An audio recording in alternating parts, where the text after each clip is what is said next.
Hello tout le monde, j'espère que vous allez bien, je vous retrouve aujourd'hui dans cette nouvelle vidéo. Aujourd'hui ça va être un update lecture. Mon dernier update lecture date d'il y a 7 mois il me semble. Oh my god. Donc il fallait vraiment que je revienne en force. Vous le saviez avec le lycée et tout, j'ai un petit peu galéré à lire, mais pendant les vacances je me suis remis à fond. Du coup je vais essayer de vous en faire un peu plus souvent puisque j'aime trop faire ça et puis de base c'est l'essence même de ma chaîne quand j'ai commencé, donc écoutez, ça m'avait manqué. Je sais que ça va vous avoir manqué aussi parce que vous êtes plein à l'avoir réclamé.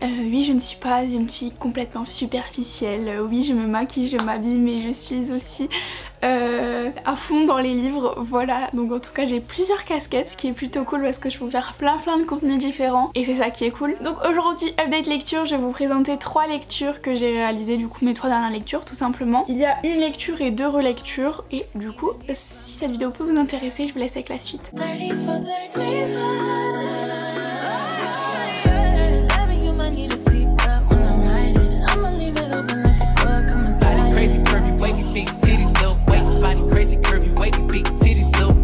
Premier roman que j'ai lu et que je n'avais du coup jamais lu, il s'agit de After, le tome 1, enfin la saison 1 de Anna Todd, publié chez les éditions Le Livre de Poche. Alors, je pense que tout le monde, sincèrement tout le monde connaît l'histoire d'After, hein. Je pense que c'est un peu inutile de vous faire un pitch, mais je vais vous faire quand même au cas où il y ait des personnes qui ne savent pas du tout de quoi on parle. Donc After, c'est aussi sorti en film, voilà, il y a 2 films qui sont sortis. Mais du coup là je vais vous parler du roman qui est vraiment encore plus incroyable que le film. Donc dans cette histoire on va retrouver du coup Tessa qui est une jeune fille qui a terminé le lycée du coup et qui va aller à la fac. Donc elle sort avec un garçon qui a 1 an de moins qu'elle, du coup lui il lui reste 1 année de lycée. Et puis Tessa c'est une superbe élève, voilà, elle a de super notes, voilà. Sa relation elle est très carrée, du coup en gros c'est un peu la fille parfaite qui sait à la moindre petite virgule comment va se passer son avenir. Le seul souci c'est qu'arrivée à la fac elle va faire la connaissance d'un garçon, voilà, je pense qu'on a compris, le speech est assez simple, figurez-vous du coup. Donc en fait le problème c'est qu'elle va rencontrer son opposé et l'opposé complètement de Noah, son petit copain actuel. Du coup un bad boy clairement,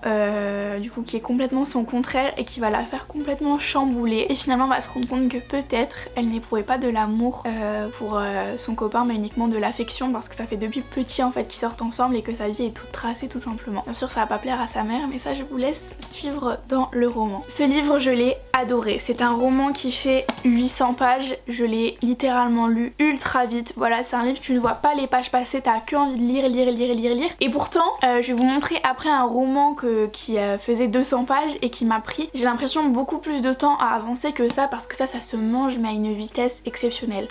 Même si vous n'aimez pas lire mais si vous adorez les films After, c'est hyper intéressant de pouvoir se plonger dans le roman parce que le roman a beaucoup plus de détails.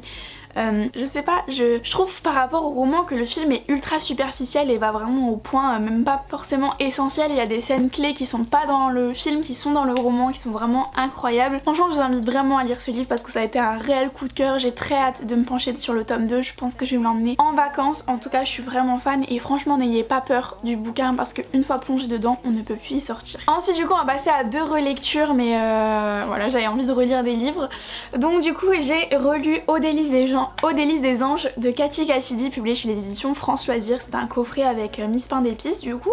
Donc ça c'est des romans un peu plus jeunesse, voilà. Donc si vous êtes plus jeune, clairement ce livre là, si vous êtes bonne lectrice, je vous le conseille pas avant 15 ans, hein. Pas avant 15 ans vraiment. Il y a des scènes qui sont vraiment pas faites pour les plus jeunes et puis faut vraiment avoir une certaine maturité pour les lire. Et puis c'est quand même assez poussé dans les détails, donc du coup je vous conseille pas avant 15 ans. Par contre celui-ci franchement il est très abordable pour des lectrices même de 12 ans, franchement il est vraiment très abordable. Donc du coup dans cette histoire on va retrouver Ania qui a du coup 13 ans et qui de base vit en Pologne, sauf que sa famille va tout abandonner en Pologne pour aller s'installer en Angleterre, voilà, parce que son père a trouvé du travail, en tout cas il promet une vie de rêve, voilà, à sa famille, qui a une vie plutôt modeste en Pologne mais qui est plutôt agréable. Le seul souci c'est qu'arrivée en Angleterre, tout se passe très mal et finalement elles sont très mal logées.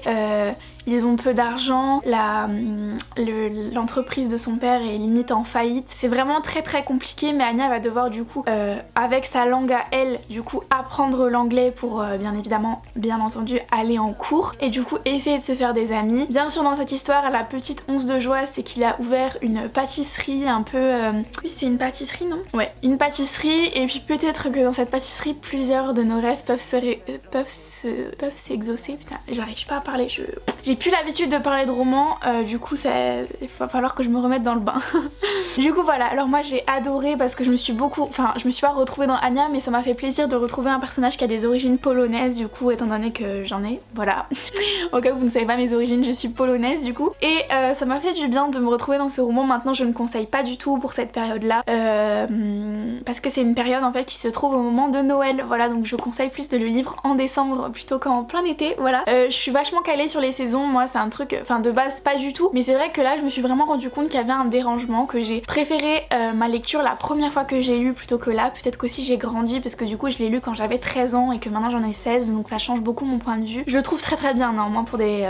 voilà, pour un petit moment détente et tout. Quelque chose qui... Déjà la couverture est trop belle. Un roman qui se lit vraiment très très bien en décembre, voilà, mais pas en plein été. En tout cas, du coup j'ai vraiment beaucoup aimé. Je vous le conseille. Ça a pas été un coup de cœur, du coup ça a été une plutôt bonne lecture, mais je vous le conseille. Et on va terminer cette update lecture par... Putain, j'ai l'impression de pas réussir à parler, c'est insupportable. On terminera cette update lecture par vous parler du Théorème de Catherine de John Green, publié chez les éditions Nathan. Alors là ça a fait complètement l'effet inverse. Je l'avais lu du coup quand j'avais 13 ans, mais j'étais beaucoup trop jeune et j'avais pas assez de vocabulaire pour comprendre le moindre petit passage de ce roman, ce qui fait que j'avais vraiment pas aimé ce livre et j'avais failli le vendre à plusieurs reprises. Néanmoins c'était un cadeau de ma maman, du coup je l'ai gardé et je me suis dit que peut-être plus tard je le relirais, et ça a été une très très bonne chose parce que j'ai adoré. C'est pas un coup de cœur comme After, mais c'était une très bonne lecture, qui celui-ci se lit très très bien en été. Du coup je vais vous raconter un petit peu le pitch. Donc là on va rencontrer Colline, ouais, je l'ai appelée Colline, ou Colin, à mon avis c'est Colline. Donc Colline, 19 ans, qui sort du coup du lycée, voilà, qui a eu son bac et qui est sortie avec 19 Catherine différentes, écrites de la même façon, voilà, mais à chaque fois il s'est fait larguer, et bien sûr la 19e lui a brisé entièrement le cœur. Donc il va se retrouver dans un road trip avec son meilleur ami où il va rencontrer Lindsay Wills, du coup, qui est une fille qui gère un endroit dans le Tennessee, vu qu'ils vont se Gushtot, voilà c'est ça le nom de la ville. Ils vont se retrouver là-bas pendant leur road trip et du coup il va avancer un travail du coup qu'il a commencé pendant ce road trip. Du coup il a commencé du coup un théorème pour en fait prédire l'avenir, donc prédire la nature des relations amoureuses. Donc alors comme ça on peut dire que c'est vachement mathématique. Moi-même il y a des théorèmes à l'intérieur, hein, donc on a du coup des images qui sont mathématiques avec des formules. Néanmoins moi qui déteste les maths, j'ai vraiment adoré. Il y a des passages même qu'on peut sauter par rapport aux maths, voilà, l'autrice le dit. Maintenant c'est clairement pas basé sur les maths, voilà, on parle plus... ce que j'ai trouvé vachement intéressant, c'est que c'est la rupture d'un garçon en fait. Et ça j'ai vraiment beaucoup aimé parce que souvent dans les livres ou dans les films même on retrouve la rupture du coup d'une fille, mais pas un garçon qui se fait tout le temps quitter en fait, tout simplement. Donc j'ai trouvé vachement intéressant de voir les émotions en fait, et puis le processus du coup masculin qui se met en place, d'autant que c'est écrit par un homme, donc je pense que c'est plutôt représentatif de la réalité. En tout cas j'ai vraiment beaucoup aimé, c'était un bon bol d'air frais. C'est vraiment trop cool de suivre Colline et son meilleur ami du coup dans ses aventures, son meilleur ami qui se nomme Hassan. En tout cas j'ai vraiment beaucoup aimé, je vous le conseille. Maintenant ne pas lire trop jeune parce que il y a beaucoup de vocabulaire, il y a du vocabulaire très riche et varié, donc à moins que vous voulez vous arrêter toutes les phrases pour aller regarder dans le dictionnaire, ce qui pourrait être intéressant pour élargir vos horizons. Mais franchement, moi qui l'ai lu à 13 ans et moi qui l'ai lu à 16 ans, ça n'a rien à voir. Donc voilà pour cette update lecture, je vous l'ai dit dans les updates lecture. Vous avez vu, j'arrive pas à parler. Je vous présente toujours 3 romans, voilà, à part s'il y a du coup des tomes 2 ou voilà, je vous en présente plus. En tout cas voilà, j'ai déjà attaqué mes prochaines lectures et hâte de vous faire le prochain point lecture. J'espère que cette vidéo vous aura plu, que je vous aurai donné envie de lire certains de ces livres. Si vous les avez lus, n'hésitez pas à me donner vos avis dans les commentaires. En tout cas, n'hésitez pas du coup à liker, à vous abonner, ça me ferait super plaisir. Et je vous retrouve demain 23h pour une nouvelle vidéo.